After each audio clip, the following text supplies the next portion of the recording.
Chris Landry on your radio. One more segment. LandryFootball.com is the website. And, of course, Landry Football on X. All right, Chris, so a couple questions about some of the teams that exited this past weekend. Tampa Bay, Baker Mayfield. We'll see what happens. Is he going to be back? Does he have a long-term future there? Can that organization take the needed next steps over the course of the offseason to get further even next year?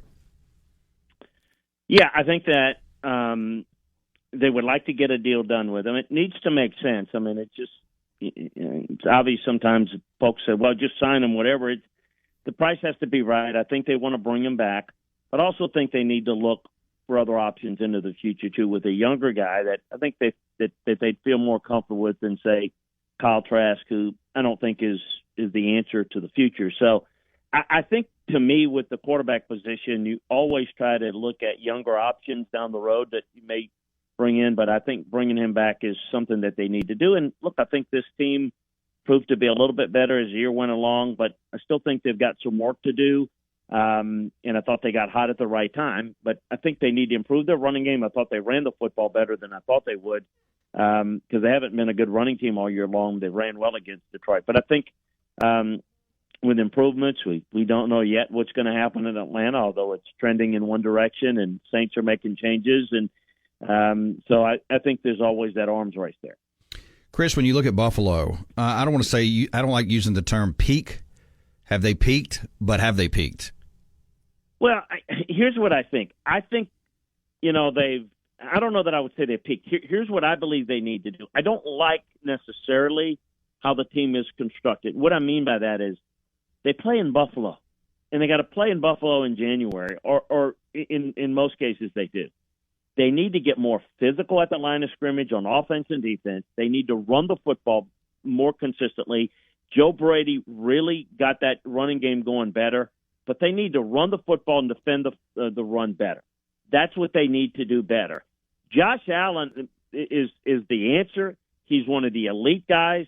He is not the problem. He's not the reason that they haven't advanced. He's actually uplifted them more. I think Kansas City has the best quarterback in the league, but I also think they have a better team and they're better constructed. That defense is legit.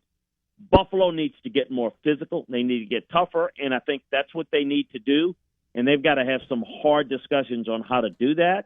And, that to me is the difference. So I think maybe, to use your phrase, the way they're doing it, I think is beyond peaked. I think it's reached its point where it's not going to get any better until they're able to adjust the physicality of this team.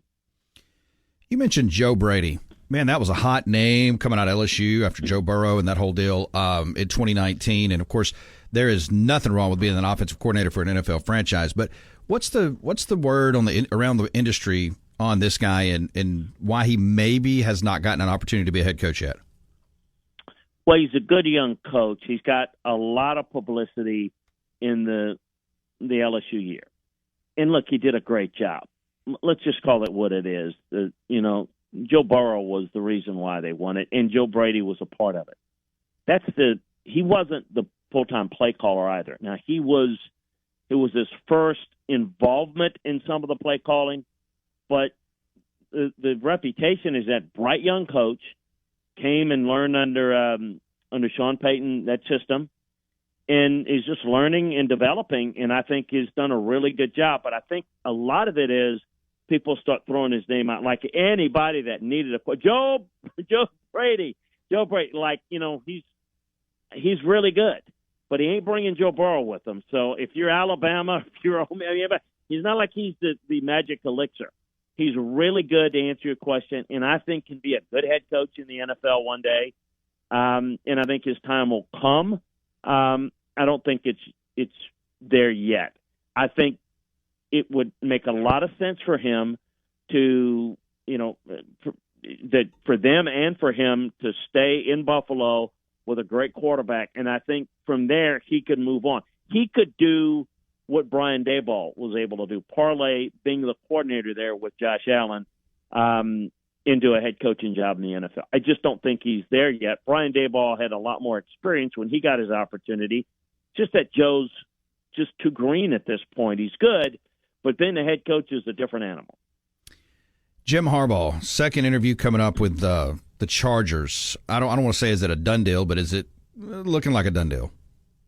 Well, he said he had going to have a second one with Atlanta too. Yeah. No,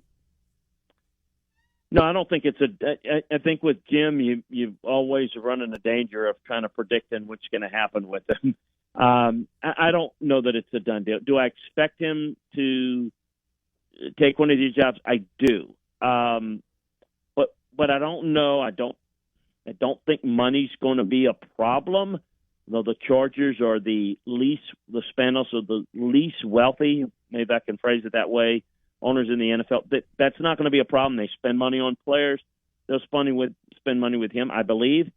So, yeah, I think it could be. I think it's a lot of what it is in the NFL, and you see a lot of these second interviews, is the first one is to kind of get to know one another. And the second interview is usually where you get into the details. The devil's in the details, as they say. And I think, how it's going to be structured, how the organization is going to be structured. And I think, Jim, to me, the Chargers organization is in that job opening is a good one. Not just because of the quarterback, but they let their general manager go. So it would appear that you could go there and name your own GM if you're Jim Harbaugh. So to me, it makes a lot of sense. But until it's done, we'll have to wait and see.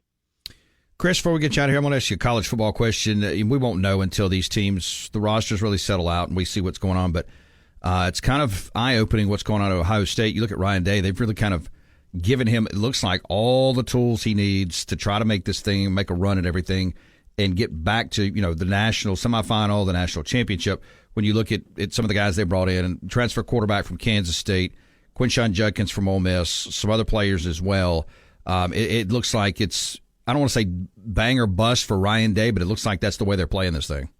You lose a couple of years in a row to Michigan, that affects you, huh? Yeah. That's what that is. And it's folks don't know, it's the largest alumni base that there is. And, in terms of just numbers, I'm not saying that they spend the most money or whatever, but they are spending it right now. That collective I'm hearing is way, way up there. And they're putting a lot of money into this, and we're putting all our chips in. I think it is, no question.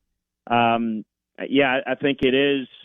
They are going to be. They may be. We'll see. They may be the team to beat. I think they'll be the favorite in the Big Ten. They'll be the most talented.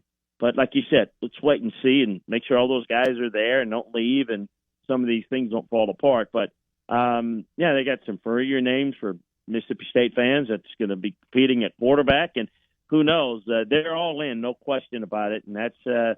We talk about it in the South that, the rivalries and whatnot. I have been around and, of course, lived in Cleveland when I worked for the Browns.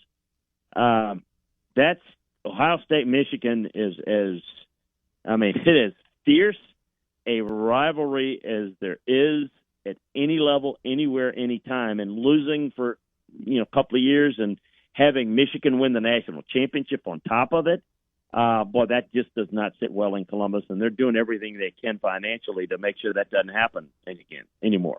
Yeah, and you stay in that conference. You look at Oregon, what Dan Lanning has done, rightfully so. I mean, it would appear at least today that Michigan is going to slide a little bit. We'll see. Harbaugh may not be there. Penn State, I just don't see them being ready to make that next step. That Oregon could come in being the second best team in that league. Oh, absolutely. I mean, Washington's in a transition. No question about it. There's nobody else that's ready to kind of make that jump. And I do think that, I think the one team that we've got to see if they're going to make the jump, I'm not a big fan of Lincoln Riley, but USC's got some potential there, resource-wise, to be in that elite group. But, no, I don't expect them to be that this year. We'll see. I think that Oregon's right there and, probably challenging Ohio State for preseason favorites in the Big Ten. Chris Landry, make sure to find him on X at Landry Football, LandryFootball.com. Chris, always appreciate your time. Enjoy the championship games, and when we talk next week, we'll have a Super Bowl matchup to preview. Yeah, absolutely. Looking forward to it. Have a great one.